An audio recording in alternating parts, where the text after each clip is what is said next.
Welcome बच्चों, हम solve कर रहे हैं विज्ञान भारती थर्ड कक्षा 8 के अभ्यास प्रश्नों को। लास्ट वीडियो में हमने इकाई 2 के अभ्यास प्रश्नों के साथ साथ प्रोजेक्ट कार्य को भी सॉल्व किया था। अगर आपने वो वीडियो नहीं देखी है तो आप अवश्य वो वीडियो देखें। साथ ही यदि आपको इस पूरे लेसन का पीडीएफ फॉर्म चाहिए बच्चों, तो आप कमेंट बॉक्स में लिखें पीडीएफ, मैं आपको पीडीएफ की लिंक शेयर कर दूंगी। आइए फटाफट से पढ़ते हैं। इकाई 3 परमाणु की संरचना। अभ्यास प्रश्न। पहला प्रश्न है, निम्नलिखित प्रश्नों में से सही विकल्प छांटकर लिखिए। क, न्यूट्रॉन की खोज की है। कणा, डाल्टन, जेम्स चैडविक या रदरफोर्ड। तो राइट आंसर क्या है बच्चों? स, जेम्स चैडविक। और इसको हम यहाँ पे नोट कर लेंगे, उत्तर जेम्स चैडविक, यानी जेम्स चैडविक ने न्यूट्रॉन की खोज की है। ख, किसी तत्व के वे परमाणु जिनकी परमाणु संख्या समान होती है परंतु द्रव्यमान संख्या भिन्न होती है कहलाती हैं।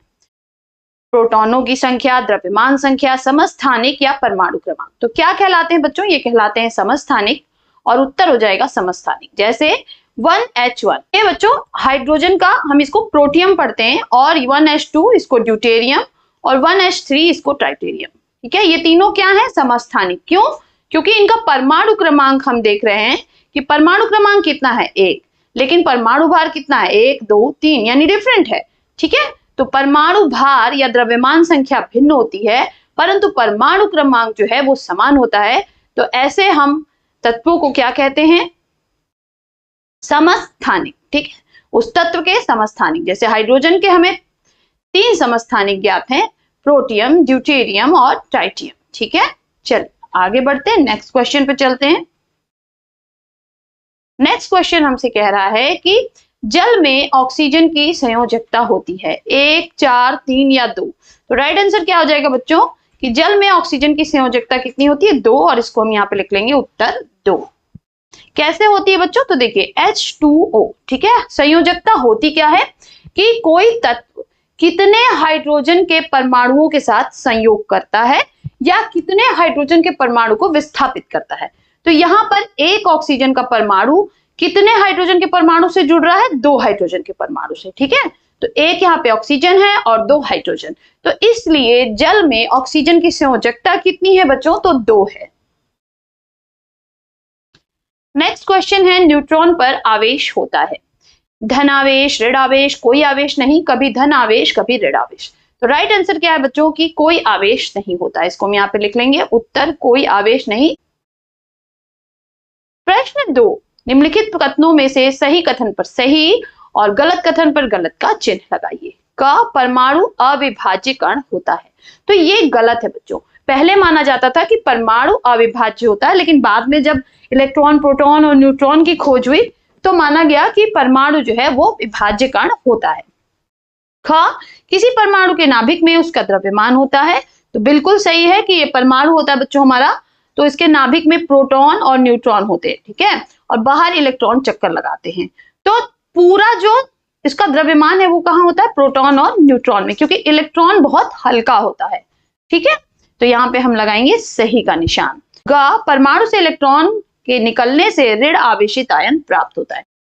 बिल्कुल बच्चों ये गलत है। ठीक है, इसको समझाने का मेरा जो तरीका है कि मान लीजिए ये हमारा परमाणु है। ठीक है, इसमें से इलेक्ट्रॉन जो है ये दे रहा है किसी और को। समझ में आया?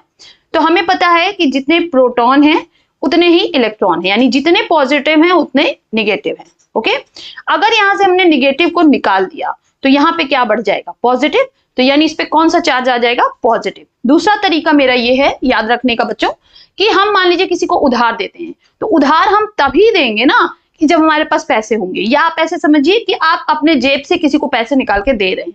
तो पैसे तो आप तभी देंगे ना जब आपके पास ज्यादा पैसे होंगे, आप धनी होंगे।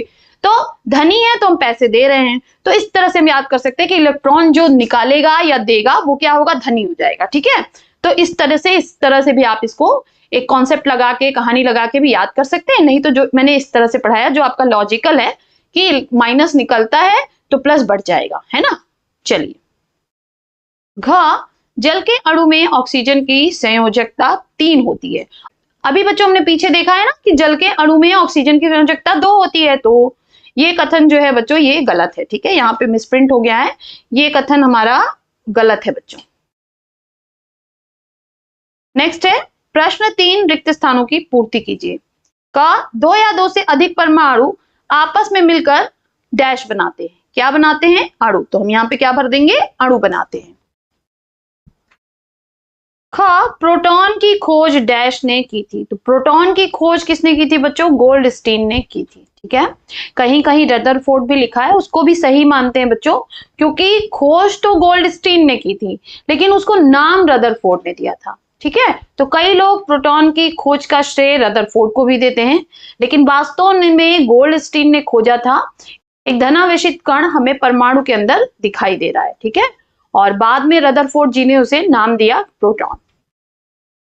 ग न्यूट्रॉन का द्रव्यमान हाइड्रोजन परमाणु के द्रव्यमान के लगभग डैश होता है, तो लगभग बराबर होता है, ठीक है बच्चों। न्यूट्रॉन का जो द्रव्यमान है वो हाइड्रोजन परमाणु के द्रव्यमान के लगभग बराबर होता है। घ नील्स बोर के अनुसार परमाणु का समस्त डैश उसके नाभिक में उपस्थित होता है, तो समस्त क्या उपस्थित होता है, द्रव्यमान। प्रश्न 4, स्तंभ का स्तंभ ख से मिलान कीजिए। अब देखिए बच्चों यहाँ पे छोटा था तो यहाँ मैंने एरो से मिला दिया। स्तंभ क में है चैडविक, इलेक्ट्रॉन और कार्बन। स्तंभ ख में है ऋणावेशित कण, तत्व और न्यूट्रॉन। अब आइए हम इन्हें मिला लेते हैं। पहला है चैडविक, तो चैडविक ने किसकी खोज की थी, न्यूट्रॉन की। सेकंड है इलेक्ट्रॉन, तो इलेक्ट्रॉन एक ऋण आवेशित कण है। कार्बन, कार्बन एक तत्व है, ठीक है बच्चों। इस तरह से आप इसको एरो से मिला सकते हैं, कलर से मिला सकते हैं या आमने सामने भी लिख सकते हैं। नेक्स्ट प्रश्न 5, किसी परमाणु में पाए जाने वाले कणों के नाम लिखिए। उत्तर, परमाणु में पाए जाने वाले कण हैं, मुख्य कण कौन कौन से हैं, इलेक्ट्रॉन, प्रोटॉन और न्यूट्रॉन। इसके अलावा उपर परमाणविक कण जो हैं वो है क्वार्क, न्यूट्रिनो, पॉजिट्रॉन और फोटॉन, ठीक है बच्चों। ये हमारी पुस्तक में नहीं है लेकिन इसको आप एक बार पढ़ लें क्योंकि ये एनएमएस वगैरह में पूछा जाता है। प्रश्न 6, इलेक्ट्रॉन पर किस प्रकार का आवेश होता है। उत्तर, इलेक्ट्रॉन पर ऋण आवेश होता है। प्रश्न 7, हाइड्रोजन के 3 समस्थानिकों के नाम लिखिए। उत्तर है, हाइड्रोजन के 3 समस्थानिक हैं, protium 1H1, deuterium 1H2, tritium 1H3। अब ये बच्चों 1H क्या है, तो ये नीचे जो लिखा है ये परमाणु क्रमांक है और ऊपर जो लिखा है ये परमाणु भार या हम इसको द्रव्यमान संख्या भी कहते हैं। प्रश्न 8, निम्नलिखित की परिभाषा लिखिए। क परमाणु संख्या। उत्तर, परमाणु संख्या किसी तत्व के परमाणु के नाभिक में उपस्थित प्रोटॉनों की संख्या, यानी मान लीजिए ये हमारा तत्व है, इसके नाभिक में उपस्थित जो प्रोटॉन हैं उनकी संख्या उस तत्व की परमाणु संख्या कहलाती है। इसे Z से प्रदर्शित करते हैं। परमाणु संख्या Z बराबर प्रोटॉनों की संख्या। अब यहाँ पे मैं थोड़ा सा एड ऑन करना चाहूंगी बच्चों, जितने प्रोटॉन होते हैं, अगर हमारा उदासीन परमाणु है यानी सिंपल परमाणु है, उस पर कोई आयन नहीं है, तो उतने ही इलेक्ट्रॉन भी उसमें होते हैं और ये प्लस जो है इस नेगेटिव को न्यूट्रलाइज कर देता है, पॉजिटिव नेगेटिव को न्यूट्रलाइज कर देता है, जिस वजह से परमाणु पर जो चार्ज होता है वो उदासीन होता है। ख द्रव्यमान संख्या। उत्तर, द्रव्यमान संख्या किसी तत्व के परमाणु के नाभिक में उपस्थित प्रोटॉनों तथा न्यूट्रॉनों की संख्या का योग। अब इसमें क्या है, ये हमारा किसी तत्व का परमाणु है, इसके अंदर उपस्थित है प्रोटॉन और उसके साथ साथ उपस्थित है न्यूट्रॉन। तो इन दोनों को अगर हम जोड़कर बच्चों इसकी संख्या बताएं तो उसे हम क्या कहते हैं, द्रव्यमान संख्या, ठीक है। तो द्रव्यमान संख्या कहलाता है। इसे A से प्रदर्शित करते हैं, अतः द्रव्यमान संख्या A बराबर प्रोटॉनों की संख्या P प्लस न्यूट्रॉनों की संख्या N। ग संयोजकता। संयोजकता किसी भी तत्व की संयोजकता वह संख्या है जो यह दर्शाती है कि उस तत्व का एक परमाणु हाइड्रोजन के कितने परमाणुओं से संयोग करता है अथवा विस्थापित करता है, यानी कितने हाइड्रोजनों से जुड़ रहा है या अभिक्रिया के दौरान कितने हाइड्रोजनों को वहां से हटा रहा है। उदाहरण HCl यानी हाइड्रोक्लोरिक एसिड में क्लोरीन की संयोजकता 1 है क्योंकि वह हाइड्रोजन के एक परमाणु से संयोग करता है। तो यहाँ पे एक हाइड्रोजन है और एक क्लोरीन है, तो इसकी संयोजकता कितनी होगी? 1। H2O जल में ऑक्सीजन की संयोजकता 2 है क्योंकि वह हाइड्रोजन के 2 परमाणु से संयोग करता है। अब यहाँ पे देखिए हाइड्रोजन कितने हैं? 2, तो ऑक्सीजन की संयोजकता भी कितनी हो जाएगी? 2। प्रश्न संख्या 9, जे थॉम्सन के परमाणु मॉडल की विफलता के क्या कारण थे? रदरफोर्ड का नाभिकीय मॉडल क्या है? तो जे थॉम्सन के परमाणु मॉडल की विफलता के कारण, पहले हम इसको लिखेंगे। परमाणु मॉडल का एक चित्र हम बना लेंगे इस तरह से, बहुत इजी है, आप बना सकते हैं। एक, इस मॉडल में परमाणु के केंद्र में नाभिक की परिकल्पना नहीं थी। सेकेंड है बच्चों की धनावेश तथा ऋणावेश की स्थिति अस्पष्ट थी। थर्ड है इलेक्ट्रॉन की गति का वर्णन नहीं कर पाए। जो मॉडल था वो इलेक्ट्रॉन की गति के बारे में कोई भी वर्णन इसमें नहीं था। फोर्थ है स्पेक्ट्रम और रासायनिक गुणों की व्याख्या भी ये नहीं कर पाया।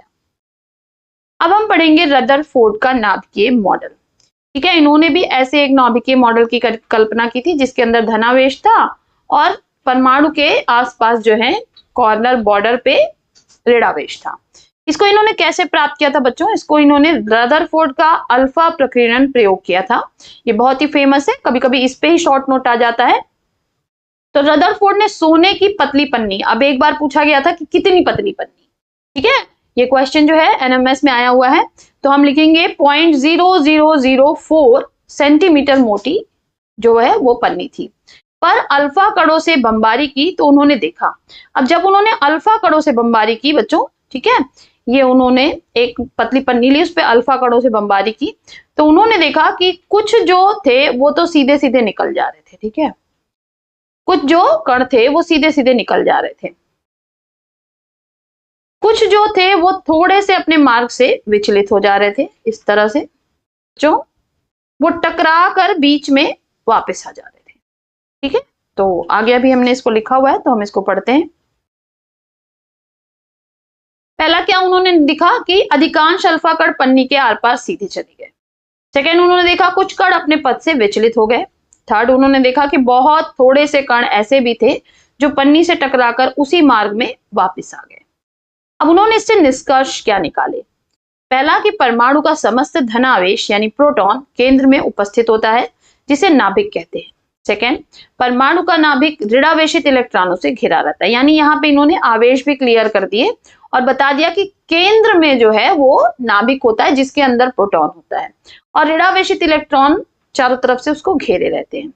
थर्ड, प्रयोग में अधिकांश अल्फा कण पन्नी के आर पार सीधे चले गए क्योंकि परमाणु का अधिकांश भाग खोखला है। इन्होंने बताया कि परमाणु का अधिकांश भाग खोखला है। फोर्थ, कुछ अल्फा कण जो नाभिक के पास से गुजरे वे अपने पथ से विचलित हो गए क्योंकि नाभिक और अल्फा कण दोनों पर समान आवेश था। फिफ्थ, जो अल्फा कण नाभिक से सीधे टकराए वे नाभिक के द्रव्यमान के कारण वापस मुड़ गए। प्रश्न 10, इलेक्ट्रॉन, प्रोटॉन एवं न्यूट्रॉन के गुणों की तुलना कीजिए। तो बच्चों इस तरह से हम एक सारणी बनाएंगे और बड़े ही अच्छे तरीके से इसको समझेंगे। गुण हमने यहाँ लिख लिया, यहाँ इलेक्ट्रॉन, यहाँ प्रोटॉन या न्यूट्रॉन। आवेश क्या है? इलेक्ट्रॉन पे ऋणात्मक, प्रोटॉन पे धनात्मक और न्यूट्रॉन पे कोई आवेश नहीं। द्रव्यमान हम देखते हैं कि इलेक्ट्रॉन का बहुत कम होता है, ये हाइड्रोजन का 1837वां भाग होता है, इसको हम AMU कहते हैं। लगभग प्रोटॉन का 1 MU यानी कि हाइड्रोजन के द्रव्यमान के बराबर। न्यूट्रॉन का भी लगभग 1 AMU यानी हाइड्रोजन के द्रव्यमान के बराबर। स्थिति क्या है? इलेक्ट्रॉन की परमाणु के बाहर कक्षा में होते हैं ये। प्रोटॉन नाभिक में होता है और न्यूट्रॉन भी नाभिक में होता है। आकार इलेक्ट्रॉन का सबसे छोटा होता है, प्रोटॉन का अपेक्षाकृत बड़ा होता है, न्यूट्रॉन का प्रोटॉन के बराबर। प्रकृति मूलभूत कण है तीनों, तो हम तीनों को मूलभूत कण लिख लेंगे। आविष्कारक, तो इलेक्ट्रॉन की खोज जे थॉम्सन ने की थी, प्रोटॉन की खोज गोल्डस्टीन ने की थी, जबकि प्रोटॉन नाम किसने दिया था? रदरफोर्ड ने दिया था, और न्यूट्रॉन की खोज जेम्स चैडविक ने की थी। यहां पर बच्चों हमारा ये लेसन भी समाप्त होता है। फिर मिलेंगे नेक्स्ट वीडियो में एक और लेसन के साथ। और अगर आपको बच्चों इसका PDF चाहिए तो आप कमेंट बॉक्स में लिखेंगे PDF, तो रिप्लाई में आपको PDF की लिंक मिल जाएगी। तब तक के लिए पढ़ते रहिए, आगे बढ़ते रहिए। बाय बाय बच्चों।